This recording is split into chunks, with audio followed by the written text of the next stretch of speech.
வணக்கம். என் நெஞ்சில் கூடியிருக்கும் என் தமிழ்நாட்டு மக்களே, சொந்தங்களே, இன்னைக்கு ஒரு முக்கியமான பதிவு என்னன்னா,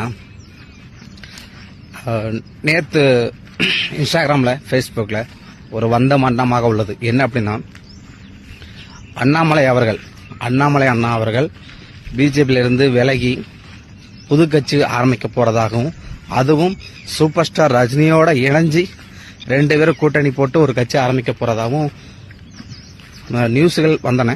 ஓகே, ஆரம்பிங்க. இந்த தமிழ்நாட்டில், இந்த இந்தியாவில், இந்த சுதந்திர நாட்டில் யார் வேணா கட்சி ஆரம்பிக்கலாம், யார் வேணா வரலாம்.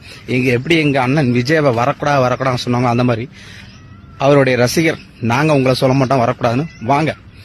இது நான் ஒரே ஒரு ஆள்கிட்ட மட்டும் இந்த கேள்வி கேட்கிறேன். சூப்பர் ஸ்டார் ரஜினிகாந்த், தமிழ்நாட்டு சூப்பர் ஸ்டார் ரஜினிகாந்த், அதுவும் முன்னாள் சூப்பர் ஸ்டார் ரஜினிகாந்த், உங்ககிட்ட தான். அண்ணா சார், நான் யாருக்குனே ஒரு பதிவு உங்களுக்கு ஒன்று போட்டிருந்தேன். நீங்க நிறைய படங்கள்ல சிங்கம் சிங்கிளா தான் வரும், சிங்கம் சிங்கிளா தான் வரும் அப்படி சொல்லி ஒரு கேள்வி கேட்டிருந்தேன், ஒரு டயலாக் விட்டுருந்தீங்க. அந்த டயலாக்கை நான் யாருக்குமே உங்கள்கிட்ட நான் கேட்டிருந்தேன். நீங்க கண்டிப்பா வருவீங்க, அல்லது யாரோட தூண்டுதல் பேர் வருவீங்க எங்களுக்கு தெரியும். அப்படி வர இருந்தா தயவு செஞ்சு நீங்க ஜெயிக்கிறீங்களோ தோக்குறீங்களோ தனியா நின்னுங்க, எங்க அண்ணா விஜய் அண்ணா மாதிரி அப்படின்னு ஒரு கோரிக்கை ஒன்று வச்சிருந்தேன். பட் அந்த கோரிக்கையை நீங்க கேட்ட மாதிரியும் தெரியல. சரி, ஓகே, முறையா வர்றீங்க.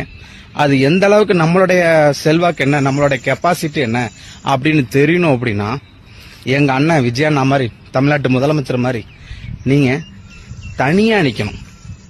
எப்படி தனியா நிக்கணும்? இந்த மாதிரி வேறவங்க ஒரு ஆள் கட்சி ஆரம்பிச்சு அதுல நான் கூட்டணி போட்டு விஜய் அண்ணாவை கவுக்கணும், விஜய் அண்ணாவை தோக்கடிக்கணும், விஜய் அண்ணாவை ஆட்சி விட்டு கீழே இறக்கணும்னு நினைச்சுக்கிட்டு இப்படி பண்ணக்கூடாது.